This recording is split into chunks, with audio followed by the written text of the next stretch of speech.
Hey, welcome back to the channel. Today we are traveling to Hong Kong. It's my first time back in almost a decade, and I'm so excited to re-explore the city. I'm traveling with Malaysia Airlines today, and I have to say this was a surprisingly pleasant flight. As soon as we landed, we had no time to waste because we had made plans to fuel up at Kamwa with some milk tea and a Hong Kong style French toast. Their syrup is definitely a must try. It's florally light and paired perfectly with the deep fried toast. Anyways, our main attraction today is the newly opened Chiikawa store. They have a Hong Kong exclusive line that features Hong Kong's iconic chaan teng faves and red, white, blue bags. But aside from merch, the store itself is so fun to browse around and has some awesome photo ops. I definitely recommend visiting it if you're in Hong Kong, but just beware you're going to be spending way more money than you think. It was nighttime by the time we were done shopping, so we grabbed a quick pick-me-up and headed towards the harbor for Hong Kong's iconic skyline. There were so many people, but this view never gets old. We decided to have a quick girls' dinner with some shumai and chong fun, and you have to get these when you're in Hong Kong, the quintessential street food. I can probably eat this combo all day, every day. We started our morning with a stroll through Kowloon Park. This park is massive and have quite a few photo spots and just overall a great place for people watching and taking in some nature. It's right in the heart of TST, so you can't really miss it. We eventually stopped by the one across the street for some dim sum at Star Chambers. Honestly, the spot is on the pricier side, so I wouldn't really recommend it to you all since there's definitely other dim sum spots in the same building, but the food was decent and you do get access to their balcony, which has great views of Hong Kong Island. After dim sum, we ventured out to the iconic Monster building. Despite having been to Hong Kong several times in the past, this is actually my first time here, and yeah, it's just a courtyard. But it was fun taking pics with all the other tourists. There is a small cafe here called Ice Bean that serves up -86-degree coffee, which I thought was worth a try, especially if you like coffee. But we headed over to Causeway Bay shortly after because your girl needs to shop. We stopped by the 4-story Brandy and just look at this line. It was honestly so much smaller than Shanghai and New York Brandy. It just spans across 4 floors, which makes it look bigger than it actually is from the outside, but it is cheaper than New York, so I did pick up a few pieces. Afterwards, we grabbed a few snacks along the way, including Asian's milk pudding and my favorite shumai spot. If you're visiting Hong Kong Island, I highly recommend coming to Lat Ma for shumai because it's the best. I have to come back every time I visit Hong Kong. It's that good. We eventually made it to Wan Chai where we tried Silk, who specializes in Hong Kong milk tea, and ended the night back in Jordan for Mok Mungay's wonton noodles. I'll be honest, I do not recommend this. It was quite underwhelming, and we did have a little visitor during our meal, so FYI. For our second full day here, we're getting a little adventurous. Starting with brunch at Social Goods, they have various pastries and a pretty solid brunch menu. Both the Eggs Benedict and salmon plate was pretty good, and you can even customize your own plate, which I really liked.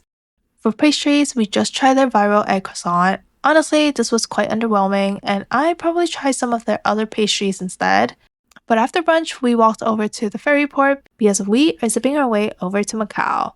As you can see, the weather was definitely not in our favor, and we honestly just made some really dumb mistakes. So if you're interested in the full story, feel free to watch my shorts in the cards. But since we were here anyways, we made the best of it and was able to visit the Venetian and explore Tamsite a little bit. There are so many cute gift shops here. Definitely recommend taking the time to stroll through if weather permits. My favorite pork chop bun spot is also located in Tamsite. The flavors are consistent, and maybe because I just came back from Portugal, this was actually a really nice pick-me-up. We tried our best to explore what we can afterward, but this whole day has just been a major epic fail, so it was time to head back to Hong Kong because we were just exhausted from all the rain and just getting lost in general. And honestly, it might have been a blessing in disguise because we were able to stop by the viral Chicken Egg Boy for their signature pineapple egg waffles. They usually have a pretty long line, but because it was later in the day and it was raining, we didn't have to wait, and I would definitely say this is not worth waiting in line for, but it is really fun to eat it, so definitely try to try it at least once for the experience. Since it was rainy and cold, my friend and I both needed some good comfort food, and what better spot to get that than a chaan teng.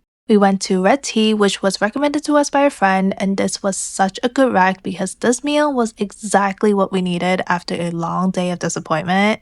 We decided to take it easy the next day and started the day off with some Michelin Guide pan-fried buns. These were good, but I've had better ones here in Hong Kong, but I will say it is in a convenient location, so not complaining. We decided to head back to Causeway Bay afterwards because there were a few shops we didn't get to go the other day, and was lucky enough to get some sourdough egg tarts from Bakehouse without having to wait in line. Bakehouse is extremely popular here in Hong Kong and almost always sold out, so this was such a nice surprise. We also stopped by the nearby Hong Kong souvenir shop for some souvenirs and stumbled upon this retro Hong Kong cafe style photo booth. I highly recommend doing this because it was so fun. They had plenty of fun props for you to use, and I just loved how the photos came out. After a few hours of shopping, we decided to stop by Australia Dairy Company for a quick lunch. Honestly, if it was up to me, I would never step foot in this establishment, but this was on my friend's bucket list, so we decided to go in, and let me just say, the service and attitude you get from these servers is absolutely despicable. I'm fluent in Cantonese, so I was able to defend my friend and I, but honestly, not worth spending your money here at all. On a lighter note, we stopped by the viral towel stall on Fa Yun Gai, and let me just say, retail therapy works because my friend and I went absolutely feral for these towels, and the ladies at the store were the absolute sweetest. This is the perfect souvenir to bring home if you ever visit Hong Kong.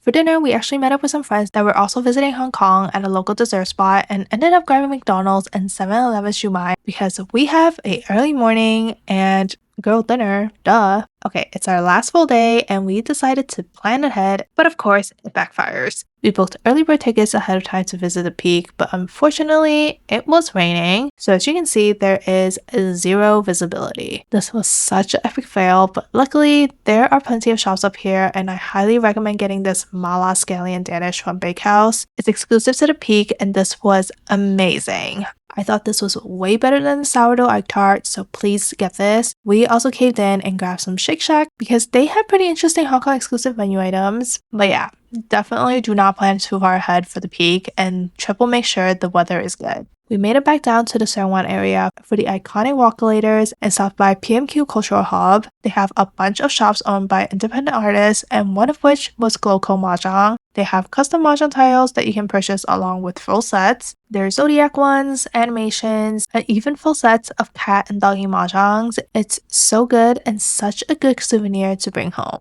After exploring the rest of the hub, we stopped by a nearby coffee shop that was recommended to us last night called No Title. They have some unique coffees like jasmine infused latte, which literally tastes like Molly tea with espresso. It's so fragrant. I also love that the to-go cups were reusable and perfectly sized for sippers like myself. I took my friend to Dagalok afterwards because I miss this baked rice so much. They are a fast food chain here in Hong Kong, and honestly, I'm just here for the nostalgia, but they have some really affordable meals, so it's the perfect place for a quick lunch. We had to head back to the hotel to pack, and honestly, time just flew by, so we decided to end the night with some takeout from a nearby teng, where we got a baked seafood spaghetti and a beef chow hao fun, which had so much wok hei. Stuff like this is just way better in Hong Kong. And of course, I had to stop by 7-Eleven for some fish balls and siu mai, along with one final cup of milk tea from Red Tea and their pineapple bun with butter. And that wraps it up for our Hong Kong vlog. Thank you all so much for watching, and if you like this video, make sure to give it a thumbs up and comment where else I should visit in Hong Kong. I hope to be back and experience the city again very soon.